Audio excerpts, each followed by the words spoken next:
బోధన్ డివిజన్లోని Renjal mandal all India Banjara సేవా సంఘం ఎన్నికగా జరిగింది.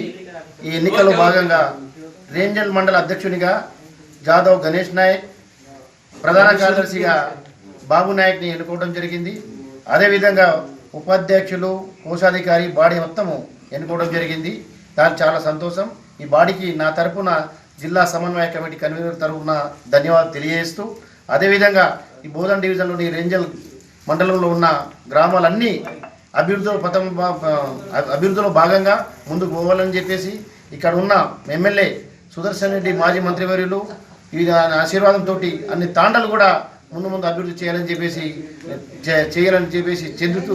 అభివృద్ధి చెందుతూ అందరూ కూడా సుఖంగా రేపు ఈ ఆల్ ఇండియా బంజారా సేవా సంఘాన్ని మరి ప్రతి మండలంలో మరి బంజారా భవన్ కోసము డివిజన్ వైజ్గా బంజారా భవన్, జిల్లాలో బంజారా భవన్ కట్టుకునేందుకు సహకరించాలని చెప్పేసి ఎమ్మెల్యే గారికి ధన్యవాదాలు తెలియజేస్తూ ఈ నూతన కమిటీ కూడా నా తరపున ధన్యవాదాలు